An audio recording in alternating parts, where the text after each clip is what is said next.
সকল প্রশংসা মহান আল্লাহ তাআলার। 1000 শয্যা বিশিষ্ট একটা হসপিটাল যেটা রংপুরে হবে বলে কথা হচ্ছে, এইটা নিয়ে ফেসবুকে অনেকেই কথা বলছে। বিশেষ করে গাইবান্ধা যারা রয়েছে, গাইবান্ধাবাসী যারা রয়েছে, তারা চাচ্ছে এটা গাইবান্ধাই হোক। এমনকি আমি দেখছি ফেসবুকে অনেকে লেখালেখি করছে, আমার নিজের বাড়িও গোবিন্দগঞ্জের অনেকেও লেখালেখি করছে যাতে এটা গোবিন্দগঞ্জ হয়, যে এলাকায় সে এলাকায় যাতে হয়, এই দাবিটা সবাই ফেসবুকের মাধ্যমে এখানে উঠাচ্ছে। আমার প্রশ্ন হচ্ছে অন্য জায়গায়। শুনেন, হসপিটাল যেখানেই হোক সেইটা বড় কথা নয়, কিন্তু এই হসপিটালের যে চিকিৎসা মান, যে সেবা, এইটা মানুষ কতটুকু পাবে এটাই কিন্তু প্রশ্ন। কারণ আপনারা জানেন একেবারে গ্রাম পর্যায় থেকে শুরু করে আমাদের যে কমিউনিটি ক্লিনিকগুলো রয়েছে, এমনকি ইউনিয়ন কমিউনিটি ক্লিনিকগুলো রয়েছে, উপজেলা স্বাস্থ্য কমপ্লেক্স রয়েছে, সদর হসপিটাল রয়েছে, এমনকি মেডিকেল কলেজগুলো, এই জায়গাগুলো মানুষ গিয়ে চিকিৎসা কতটুকু পাচ্ছে এবং এখানে গিয়ে মানুষ হয়রানি কতখানি হচ্ছে, এখানে গিয়ে সিন্ডিকেটের মুখে কতটুকু পড়ছে, এবং এই চিকিৎসা ব্যবসাটাকে কেন্দ্র করে এইটা যে একটা সেবা, এই সেবাটাকে যেভাবে একটা ব্যবসায় পরিণত করা হয়েছে, এই জায়গায় কিন্তু প্রশ্নটা সবার। কারণ আপনারা জানেন আমাদের যে সদর হসপিটাল, উপজেলা স্বাস্থ্য কমপ্লেক্স, এমনকি মেডিকেল কলেজে বড় বড় যে সরকারি যে হসপিটালগুলো রয়েছে, এখানে দেখা যায় যে চিকিৎসা সংক্রান্ত যে যন্ত্রাংশ যেগুলো রয়েছে, ম্যাক্সিমাম যন্ত্রাংশ এখানে বিকল করে রাখা হয়েছে। এটা কেন রাখা হয়েছে এটা কিন্তু আমরা সকলেই জানি।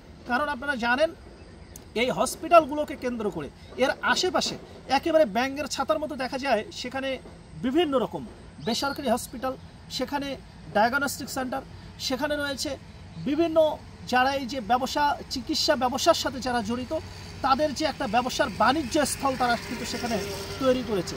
সুতরাং এই জায়গায় দেখা যায় সরকারি হসপিটালের সমস্ত যন্ত্রাংশ এখানে বিকল করে দিয়ে এই যে যারা এই সিন্ডিকেট বাণিজ্যের সাথে যারা জড়িত, তাদেরকে কিন্তু একটা ব্যবসা করে দেওয়ার এখানে সুযোগ তৈরি হয়। তাই আমার কথাটা হচ্ছে, এই হসপিটাল এইটা যেখানেই হোক না কেন, সেটা রংপুর, গাইবান্ধা, গোবিন্দগঞ্জ, দিনাজপুর, যেখানেই হোক না কেন, সেখানে কি এই বাণিজ্যটা চলবে না?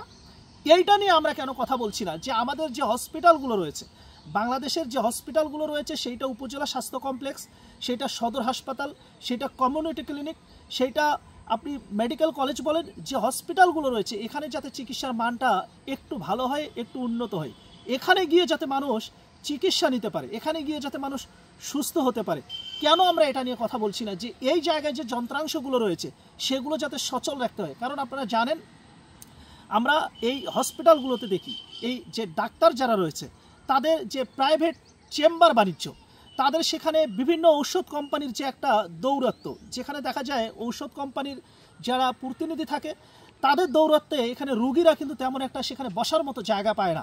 এই হসপিটালগুলোতে কিন্তু আমরা এ ধরনের চিত্র দেখি। সুতরাং আমার মনে হয় যে আওয়াজটা এখন আপনারা উঠাচ্ছেন, বিভিন্নভাবে লেখালেখি করছেন, বিভিন্নভাবে কথা বলছেন, আমার মনে হয় এই কথাটা একটু যদি আমরা অন্যভাবে বলি, যে দুর্নীতি যেগুলো হচ্ছে, যেভাবে এই যে ব্যাঙ্গের ছাতার মতো যে ক্লিনিক, ডায়াগনস্টিক সেন্টার, বেসরকারি হসপিটাল, যেগুলো শুধুমাত্র এই সরকারি হসপিটালগুলোকে পুঁজি করে তাদেরকে ব্যবহার করে এক ধরনের জিম্মি করে নিজেদের আখের গুছিয়ে নিচ্ছে, নিজেরা ব্যবসা করছে, তাদের বিরুদ্ধে যদি আমরা আওয়াজটা তুলি, তাহলে আমার মনে হয় সবচেয়ে ভালো হবে।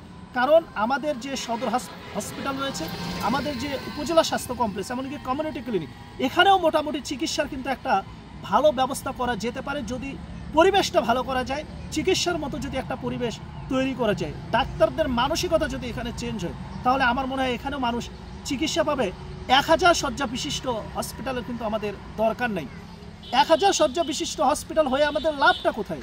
যদি সেখানেও এই সিন্ডিকেট গিয়ে যদি সেখানে তারা ব্যবসা নিয়ে তারা ব্যস্ত থাকে, সেখানে যে ডাক্তাররা যারা থাকবে তারাও যদি এখানে তাদের ব্যবসা নিয়ে যদি এখানে তারা ব্যস্ত থাকে, সুতরাং আমার মনে হয় যে আমাদেরকে আওয়াজ উঠাইতে হবে দুর্নীতির বিরুদ্ধে, আমাদেরকে কথা বলতে হবে এই সিন্ডিকেটের বিরুদ্ধে, আমাদেরকে কথা বলতে হবে যারা এই সিন্ডিকেট বাণিজ্যের সাথে যারা জড়িত, এমনকি যেসব ডাক্তার যারা তাদের পেশাগত দায়িত্বে এক ধরনের ফাঁকি দিয়ে এই যে শুধুমাত্র এইরকম যারা ক্লিনিক, ডায়াগনস্টিক সেন্টার, বেসরকারি যে ক্লিনিক, হাসপাতাল যেগুলো রয়েছে, তাদেরকে যেভাবে তারা প্রমোট করছে, আমার মনে হয় যে তাদের বিরুদ্ধে কথা বলতে হবে।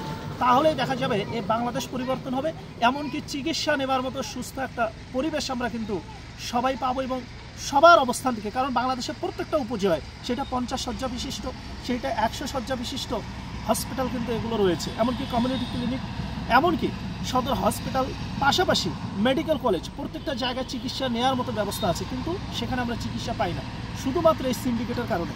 তাই আমাদেরকে আওয়াজ তুলতে হবে সিন্ডিকেটের বিরুদ্ধে।